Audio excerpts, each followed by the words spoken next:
gets the back end. Jet Lawrence tangled up just...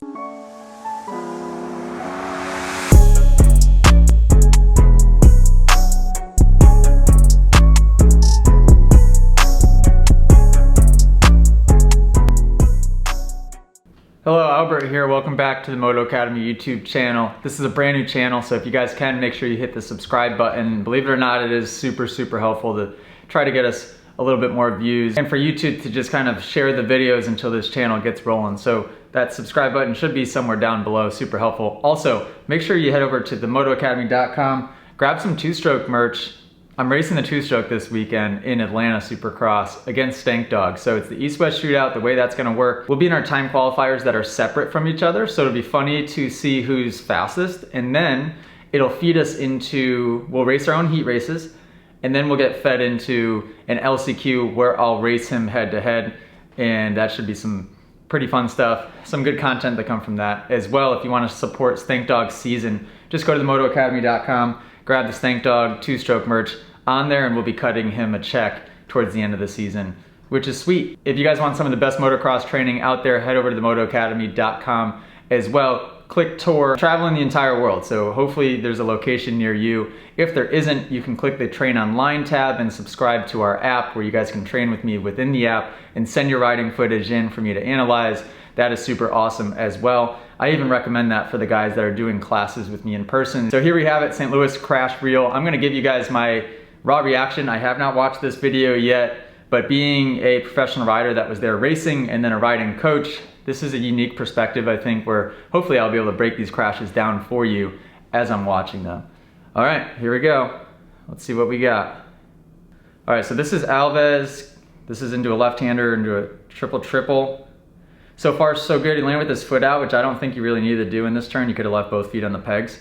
Now, his outside foot is, look at, he's dragging his rear brake too deep into the turn, and when he puts his foot back on the peg, it's just kind of resting there and it's bouncing off the foot peg. So you can tell he doesn't have any weight on the outside foot. So when he goes to accelerate, he gets no traction and the bike just spins right out. You always have to put weight into that outside foot peg going around a turn. Oh, this corner was so difficult. What I was doing, and nobody else was doing it, I don't think, is I was choosing to stand around this left-hand rut as opposed to sitting down, putting your foot out, then trying to stand back up when you come out of the turn. It was too many movements and just too easy to get cross-rutted. Standing up around the turn kind of just solved that problem a little bit. Naturally, the way that this turn was angled, it was very easy to jump into those tough blocks.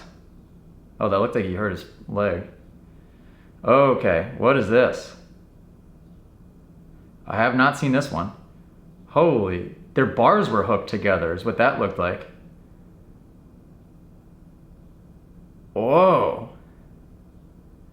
Okay, so my guess is that Oldenburg on the left, 54, maybe got a little squirrely, and then his bar ended up in Varese 38 in his side.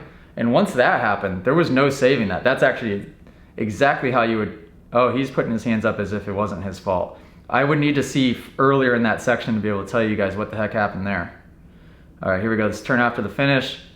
Inside elbow drop. So Hampshire rides a lot with his elbows down, which causes this problem easily. So when he goes to twist the throttle, he's kind of in that chicken wing effect, right? And then watch what his head does. His head instantly falls inside of the motorcycle. 90% of crashes in corners are caused by inside elbow drop, and then the head and the body weight shifts to the inside.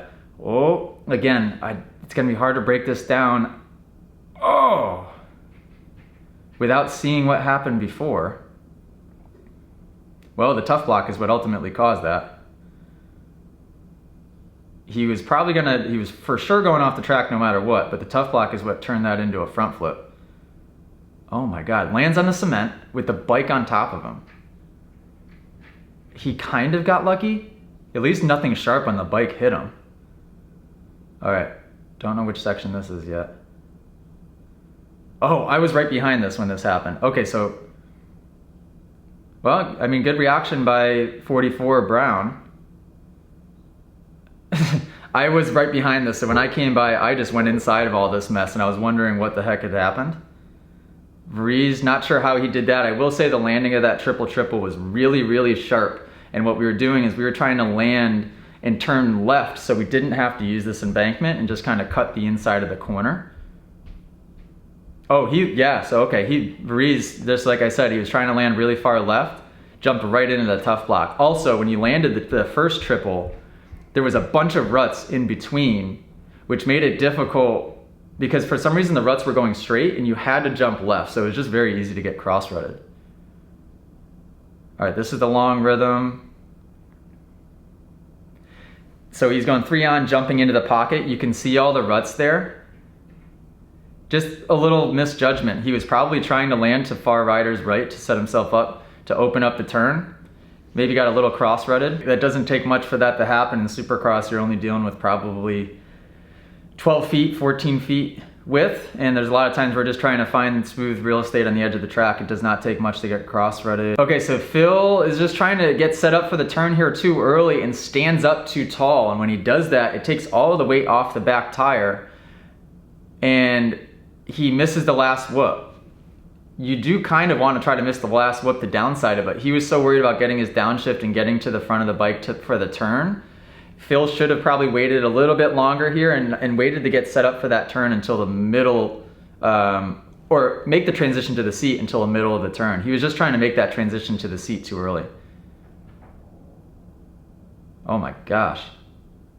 Did not see this one either. Oh! Yeah, Hampshire was just on a kamikaze mission there. I don't know really, that I don't have much of an explanation for that. I mean, obviously he caught the last whoop, elbow down again. So his head, he just had, RJ really needs to work on upper body stability. I think that would solve a lot of his problems.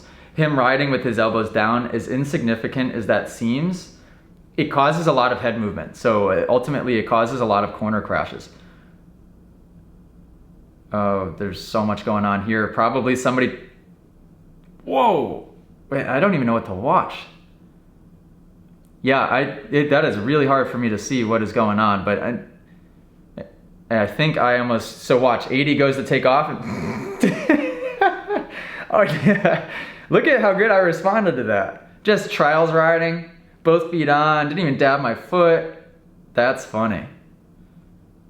Okay, now this, I crashed 2 seconds before this, and my camera guy, Cam, was filming Jet instead of me here. So Jet just put a lot of trust in Jace, and Jace just got kicked a little bit sideways. So you can't really blame Jace because those whoops were so beat up. Jet was just wrong place, wrong time, catches his front tire, takes the front tire out from under him. Again, Jet just getting run over, but he's fine. And I bet you it was probably Jordan Smith's right foot peg that cut Jet's pants. Yeah. Look at, just dodging bikes, doing a little dance, hopping back on. It's really, really tricky, and I know Jet is sort of like me in the sense where he doesn't trust anybody. So when he doesn't get a good start, he's really hesitant riding around those guys, which I understand, right? Same problem. Watch 44's outside foot. He's not on the balls of his feet. He was probably dragging the rear brake and then went to go put his foot back on the peg, and it's just not on the peg where it should be, which tells me that he's not applying that much pressure into the outside foot. In a flat turn like that, he should be leaning the bike under him a little bit, maybe flat track style, right? And putting a ton of pressure into the outside foot. He just had his outside foot resting on the foot peg. So that's a very common mistake, but an easy solution. All right, here's Anderson. I did see this one on the replay. Clips the back tire. All that does is that just puts way too much weight into the front, and it also, he wasn't expecting it, so it kind of tosses his body weight, his knees forward, and then he just does a quick little knife. Had he downsided the jump perfect, that wouldn't have happened. And had he known and maybe taken the time to, that was just kind of rushing it, right? He probably was like, oh, screw it, maybe I'm gonna case it, but who cares? I'll just try to hit this turn the way that I was. But it's all about the suspension movement, and you have to time it properly or else you won't have traction. So this is scary. Amart, this would be an easy save if Amart wasn't so short. The problem is he cases this, gets his weight back, and he doesn't have any clearance in between the seat and his butt because he's so short. A-Ray shut his bike off, he said, which props to A-Ray for being really gentle here. You could tell he was just trying to like really be careful getting his bike. This sport is so brutal. The fact that that's just normal to us, that somebody's knocked out under a bike. All right, here we go. Malcolm. very easy to run into that Suzuki tough block, the first one on the right. That corner, if you rushed it, it almost wanted to send you off over to the gate. Very lucky he didn't tear his ACL the way he put his foot down here. I thought for sure that when he was laying there, that's what happened. I'm surprised that didn't happen to more guys though, hitting that tough block, because I hit it a couple of times as well, but it didn't snag me the way that it snagged his bike.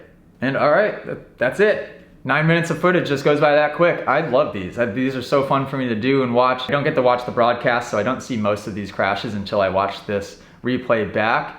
It's fun for me to try to analyze the little things in real time as you see it, and I'm never cutting down on these guys, right? It's just simply trying to explain to you, the everyday rider or the everyday viewer, spectator, fan, why these crashes happen. All right guys, hope you enjoyed the video. Comment below what you wanna see, reactions you wanna see, and we're gonna keep this channel going. We'll try to bring you guys 2 to 3 videos a week. Head over to themotoacademy.com for all of your training, online training, and to scoop up all of the new merch to win a brand new bike. And I'll see you guys this weekend, Atlanta Supercross on the 2-stroke. Can't wait.